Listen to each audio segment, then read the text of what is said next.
Warsaw's Royal Way, a mostly buses and taxis only shopping boulevard, is a local favorite for strolling and browsing, and ultimately leads you to Warsaw's historic Old Town.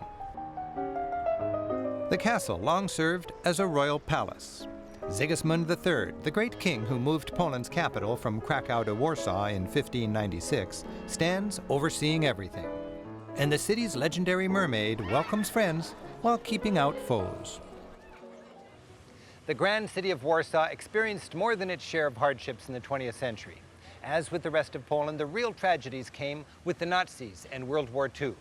During the Nazi occupation, there were two heroic uprisings. First, the Jewish ghetto uprising. Then, about a year later, the entire city rose up against the Nazis in the Warsaw Uprising. Several powerful museums are dedicated to telling the story.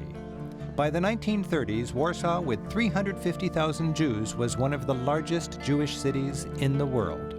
The Nazis arrived in 1939. They crammed Warsaw's Jews into a single neighborhood and surrounded it with a wall.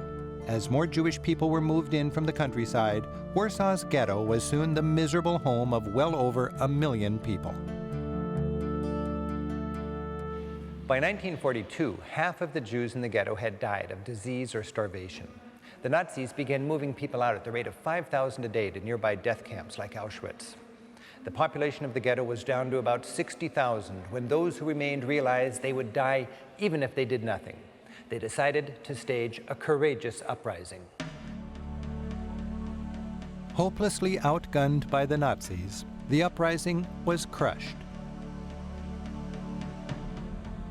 The ghetto was demolished, and its residents were killed. Because of the ferocity of Nazi hatred, nothing remains of the ghetto except the street plan and the heroic spirit of the people who once lived here. Ghetto Heroes Square, now surrounded by bland Soviet-style apartment blocks, marks the heart of what was the Jewish ghetto. The monument commemorates those who fought and died for the dignity and freedom of the Jewish nation, for a free Poland, and for the liberation of humankind. About a year later, the rest of the city staged another ill-fated uprising, the Warsaw Uprising. By 1944, as the Soviet army drew near, it was becoming clear the Nazis' days in Warsaw were numbered.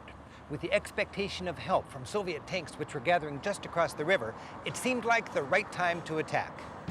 This monument recalls the 50,000 Polish resistance fighters, the biggest underground army in military history, who launched a surprise attack on their Nazi oppressors. They poured out of the sewers and caught the Nazis off guard, initially having great success. It was rifles, knives, and Molotov cocktails against Air Force, tanks, and artillery as they battled courageously for 63 days. But the Nazis regrouped and brutally put down the Warsaw Uprising. 250,000 Poles were killed. Through all this, the Soviets sat here across the river. They watched and waited. As the smoke cleared and the Nazis retreated, the Red Army marched in and claimed the pile of rubble that was once Warsaw. To me, the thriving city itself is the best memorial to those Warsaw heroes.